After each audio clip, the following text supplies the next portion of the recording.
Hello and welcome. Thank you for joining us. This is from the CBN. I'm Misi Dada. Nigeria is said to have imported $53 billion worth of goods from around the globe last year, while the World Trade Organization says Nigeria is the #1 importer of commercial services in its data on the leading exporters and importers of commercial services, excluding intra-EU trade 2020 released last Friday. This worrisome trend, without a commensurate volume of exports from the country, is what the Central Bank of Nigeria has been working to change through its various support initiatives for all critical sectors of the economy to ensure self-sufficiency in local food production and to boost non-oil exports as a way of diversifying sources of foreign exchange earnings. Today on the program, we'll bring to you a report on the Apex Bank support for local manufacturing, a feature on deepening poultry businesses in Nigeria through the intervention of the CBN, views of the people on food self-sufficiency in Nigeria, and more. But first, let's bring to you the top stories from the Central Bank of Nigeria this week.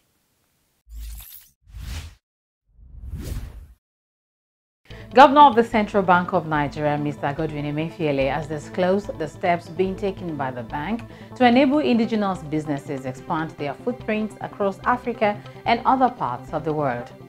In his remarks during the Zenith Bank Trade webinar on Tuesday, Mr. Emefiele said supporting greater trade within Africa and the global community is vital to the CBN objectives of enabling economic growth and creating employment opportunities for Nigeria's growing population, adding that Nigerian firms should position to seize the opportunity of the African market worth $504 billion in goods and $162 billion in services.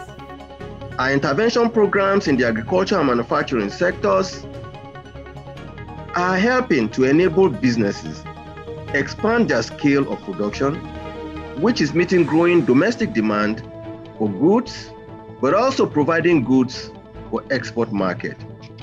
In addition, we have set up a 500 billion naira non-oil export stimulation facility currently domiciled at the Nigerian Export-Import Bank.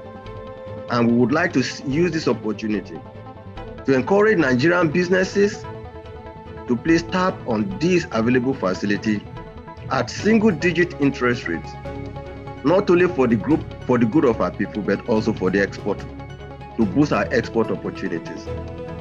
This initiative will also help to enable greater exports of processed agricultural commodities into other markets in Africa and also in the global market. Improving the business environment in Nigeria is also vital if we are to harness the gains of the African Continental Free Trade Agreement. The Central Bank, through our Trade Monitoring System portal, TRMS, is also helping to reduce the time it takes to complete the export documentation process, as faster turnaround time would help to reduce delivery time for goods destined for exports and enable businesses expand their output. Today, businesses can complete their NXP applications on our Trade Monitoring System portal in 30 minutes, relative to 2 years ago, where it took as much as 2 weeks to complete a single process. The governor urged existing exporters to repatriate their sales proceeds as required by law to improve foreign exchange inflows into the country, assuring them of unfettered access to their funds. Meanwhile, the CBN has instructed all deposit money banks and authorized forex dealers to accept both old series and lower denominations of US dollar bills from their customers. In a circular to the parties concerned from the Director, Currency Operations Department, Mr. Ahmed Umar, the CBN says it will not hesitate to sanction those who refuse to accept old series and lower denominations of the US dollar bills from their customers. In addition, Mr. Umar advised all authorized forex dealers to desist from defacing and stamping the US dollar banknotes, as such notes always fail authentication tests during processing or sorting.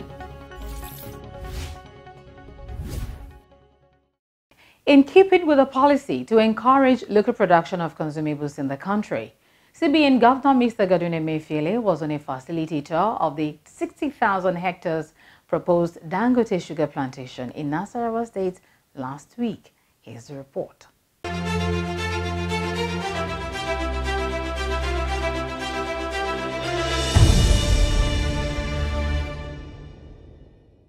I am encouraged by this, given the second multinational company, and I would love to see more and more of our multinational corporations, not just only the multinational corporations, but also our own domestic and indigenous corporations coming in to say that rather than import goods that can be produced in Nigeria, that they will begin to produce those goods here in Nigeria, because what it does is that it creates jobs for our people and it continues to expand Nigeria's market. That was the governor of the Central Bank of Nigeria, Mr. Godwin Emefiele, when he hosted signing of Memorandum of Understanding between Procter & Gamble and Coloris Cosmetics for the local production of its oral care products as part of the drive towards localization of production in the country. It was in this same spirit of encouraging local production to boost job creation and grow the economy that Mr. Emefiele Thursday visited the proposed $500 million Dangote sugar processing plant in Nasarawa State. He told journalists that the project is consistent with the government's backward integration blueprint in manufacturing various consumables in the country. Right now, the Central Bank of Nigeria spends close to between $600 to $1 billion, $600 million to $1 billion importing sugar into the country. And that is a humongous sum of money. And in line with the pronouncement of the Mr. President that there's a need for us to begin to think about producing what we can eat or feed on what we can produce, it's about diversifying the base of the Nigerian economy. And so we're saying that if Nigeria can produce sugar and be self-sufficient in food production, that this should be something that we should support. And that's the reason we have decided to come today to give credence to the backward integration program of the federal government, and we are ready to give the support. Land has been provided. We've gone round. You've seen that this location is well suited for this project, and some of the primary equipment are already here, beginning from the plantation, sugar plantation, into the importation of the equipment that is needed for the manufacturing and all the processing. So we would provide not only the Naira, or some of the Naira, because I know that Dangote himself, as a big man in Nigeria, he has equity that is contributing to the project. We would also leverage by providing some funding for this project in Naira. And of course, he needs dollar to import the equipment that will keep this project running. Hopefully in the next 2 years, we'll provide that support. So that is our interest here, because it will reduce reliance on importation on foreign. In addition to ensuring self-sufficiency in sugar production in Nigeria, the project is expected to serve other countries under the African Continental Free Trade Area Agreement with the excess production. The government instituted this backward integration program for the production of sugar. The whole idea is for Nigeria to be self-sufficient in the production of sugar, and not only to be self-sufficient. In light of our signing on to the African Continental Free Trade Area Agreement, we would like a situation whereby Nigeria is also the major supplier of sugar to the African continent. So we will continue to give every support to this project. We are happy with the amount of work that has gone on here. We are most delighted with the comments that have been made by the governor of the Central Bank that with his promise to give support to this project.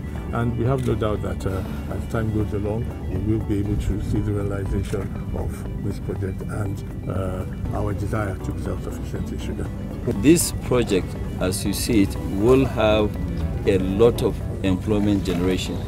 As a matter of fact, we have to bring a lot of other people from outside this area to help in terms of employment. You are talking about thousands of employment direct, and the indirect, you're talking about maybe more than 150,000. So it has quite a lot of effect. And in sugar, we are going to do ethanol, we are going to do power production, we'll do animal feed. There are quite a lot that we have to, it's not only making the sugar. We'll also do power generation, and we'll sell power to the state. The Central Bank of Nigeria has taken considerable steps to improve the productive capacity of businesses. Its intervention programs in the agriculture and manufacturing sectors are helping businesses expand their scale of production to meet growing domestic demand and explore export opportunities.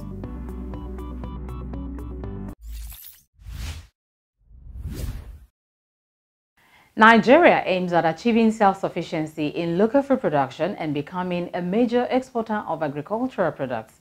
The production level of certain crops has been increasing steadily, but security and infrastructure challenges persist. We went on the street to find out what the people think about self-sufficiency in food production.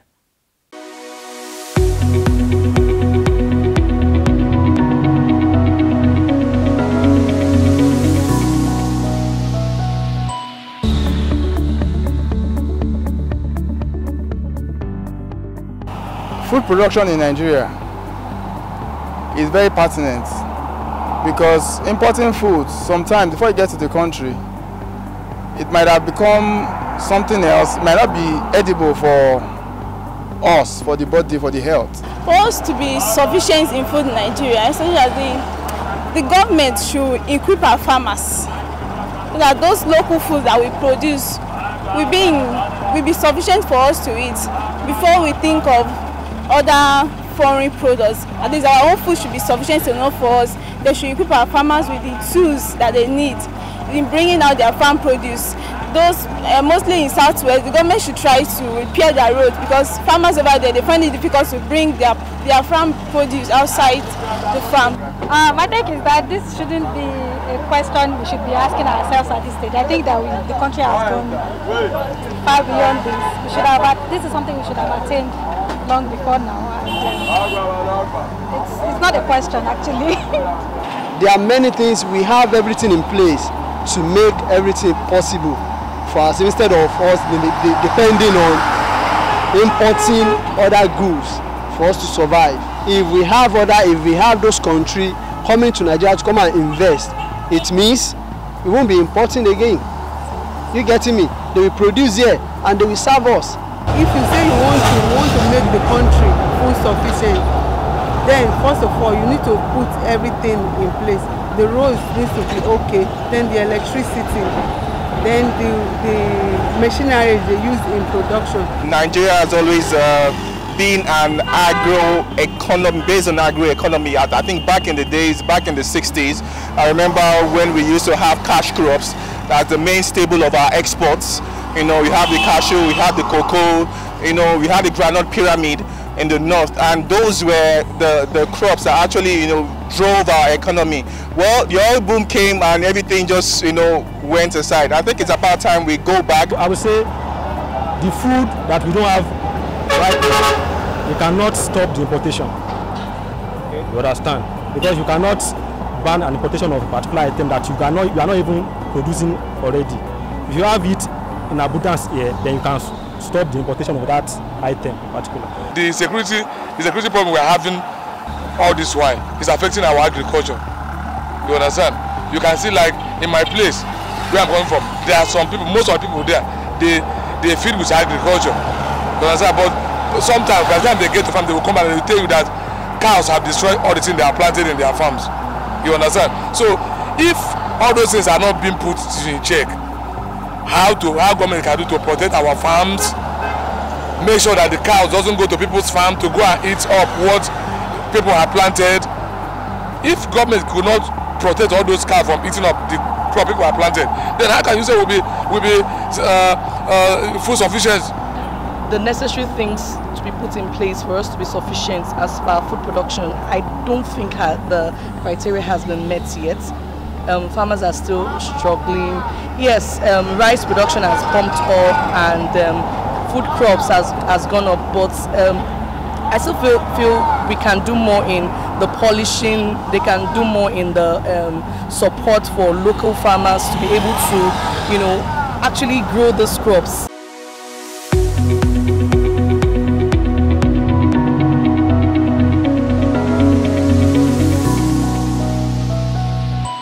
Thanks for staying tuned. Now, our special focus on the efforts of the Central Bank of Nigeria on deepening poultry businesses in Nigeria through its intervention initiatives. The poultry industry in Nigeria is a ₦1 trillion business, which is not active enough to meet Nigeria's domestic poultry meat needs.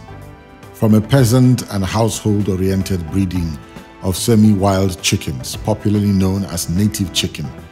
In the pre-independence era, the Nigerian poultry industry has metamorphosed into modern large-scale production that focuses on hatcheries, layers, and broilers. The poultry production system in Nigeria is three-pronged: the free-range system or extensive mode, the semi-intensive system, and the commercial system or intensive. Poultry industry in Nigeria enjoys a great deal of prominence as a result of being one of the major sources of animal protein supply to Nigerians. Researchers note that the growth of the poultry industry over the past decades has always aligned with the country's economic priorities. The Food and Agricultural Organization of the United Nations, FAO, regards the poultry subsector as the most commercialized of all Nigeria's agricultural subsectors. According to the Poultry Association of Nigeria, PAN, the subsector contributes about 25% of agricultural GDP of the Nigerian economy, with a current net worth of about 1.6 trillion naira. FAO statistics indicate that poultry production in Nigeria amounts up to over 1 billion tons of meat and 3.8 million eggs per year, with a standing population of 180 million birds. About 80 million birds are raised in extensive systems, 60 million in semi-intensive systems, and the remaining 40 million in intensive systems. Based on its market size, Nigeria's egg production is the largest in Africa, followed by South Africa at 540,000 metric tons of eggs. Nigeria is, however, ranked second largest in terms of chicken population, trailing South Africa that has over 200 million birds. A survey conducted by the National Bureau of Statistics (NBS) with assistance from the World Bank estimates that the 80 million chickens in the extensive free-range system are kept by 6.6 million households. The 60 million chickens in semi-intensive system are kept by 1.3 million households, and there are 17,000 commercial holdings keeping 45 million chickens altogether. Meanwhile, as pointed out by the Governor of the Central Bank of Nigeria, CBN, Mr. Godwin Emefiele, during a meeting with Vice Chancellors of universities on the university-based Poultry Revival Program, the demand situation is estimated at over 200 million birds, while the demand for eggs and meat are about 790,000 metric tons and 1,500,000 metric tons respectively. Currently, the availability of meat and eggs is much lower than demanded. The deficit in egg and meat production are 140,000 metric tons and 1,200,000 metric tons respectively, while the deficit in the number of birds is 35 million, thus leaving a huge demand gap which unfortunately is met by smuggling. 100% of egg powder was being imported into this country. 75% of frozen chicken was being smuggled into this country. Since the foreign exchange situation, even though we have not been able to create the industry for egg powder, it has started.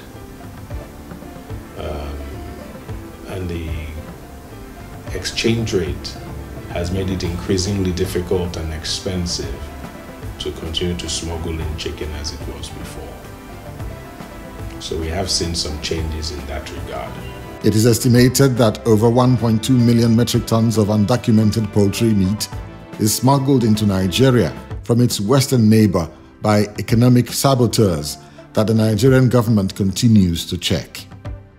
While smuggling of poultry products, mainly frozen chicken, is the fiercest enemy of the local poultry farmer, there are other factors militating against the thriving of the poultry industry in Nigeria. These include high production costs, safety concerns due to lack of sanitary controls, and technical constraints in processing and marketing.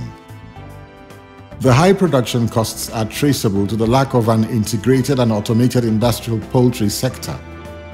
Indeed, many players in the poultry production business in Nigeria are adjudged to lack reliable access to inputs, including chicks and feed, as well as high costs for veterinary services. There is also the challenge of access of large and small farmers to low-cost, long-tenured finance. In spite of these limitations, the CBN Governor, Mr. Godwin Emefiele, believes that there remains a huge potential for the industry in Nigeria, particularly as the demand for poultry products is expanding as a result of population growth. The Nigerian population is projected at 400 million by 2050, and 280 million are expected to live in the cities, significantly increasing the demand for poultry products. The policy in principle is a good one, because there is no way such a huge population of people can be fed from outside. It's not a sustainable prospect at all. In wooing select universities in the country to join the drive to deepen poultry production in Nigeria, Mr. Emefiele explained why the bank had to include the poultry industry in its development finance interventions. We can see that it is actually possible for us to export food and food items from this country. We have seen it is possible for us to significantly increase local production. We have seen it is quite possible for us as a country to become a net exporter of food. Thanks to a bouquet of interventions offered by the CBN, the poultry industry in Nigeria is beginning to look up again.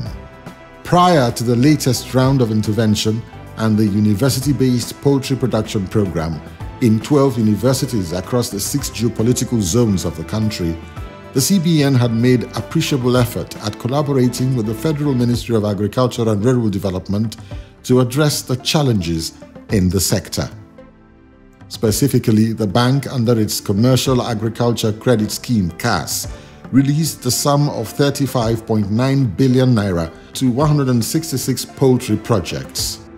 Similarly, 433 farmers and 112 projects received CBN intervention to the tune of 507 million naira and 238 million naira respectively, under the Agribusiness Small and Medium Enterprise Investment Scheme, AGSMICE, funded by the Central Bank of Nigeria and the Bankers Committee. The bank in 2019 also financed the Pioneer Egg Powder Production Company in Nigeria to the tune of 2 billion naira under the Differentiated Cash Reserves Requirement Real Sector Support Facility window. As part of its renewed strategy in the sector, the bank in July 2019 played host to select universities in the country to partner with them in a pilot scheme tagged University-Based Poultry Revival Program, aimed at further addressing the demand gap and unlocking the potential of Nigerian poultry producers through the involvement of universities. The bank is in partnership arrangement with 12 universities across the 6 geopolitical zones of the country, 5 of which have been selected for the pilot phase of the project. Those universities have already started the pilot phase. University of Ilorin, University of Science and Technology in Port Harcourt, University of Nigeria in Nsukka, ABU in Zaria, and of course the University of Agriculture in Abeokuta. So we'll be working with them to see how we can develop this value chain. The plan and the vision of the governor is to eliminate the importation of all poultry products by the end of 2023. The objectives of the partnership are to produce chicken meat and egg, to reduce importation and close the existing demand and supply gap, raise a new crop of agropreneurs in modern poultry production, provide infrastructure that would support the sustainable production of poultry, and reduce pressure for foreign exchange through import substitution by local poultry production. No doubt, the university-based poultry production model holds great promise because of the existing infrastructure, experience, and human assets available to the institutions, which will enable production at reduced cost and in a competitive manner. While the aforementioned are the ultimate goals of the CBN, its main intermediate objective is to ensure that poultry production is increased, as well as end the smuggling of poultry products into Nigeria.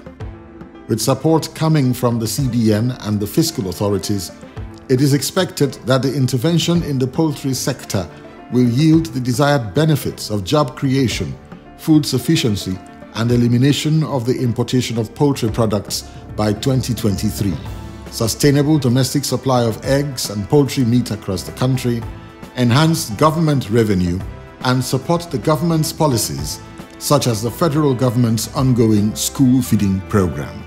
That's all we can take from the CBN this week. Do log on to the website of the Central Bank of Nigeria using www.cbn.gov.ng to find out more about the people-oriented initiatives of the Apex Bank. You can also talk to any of the participating financial institutions on how to take part and benefit from the many initiatives. Call the CBN Contact Center using the phone line below for your valid complaints. Remember, local coverage may apply.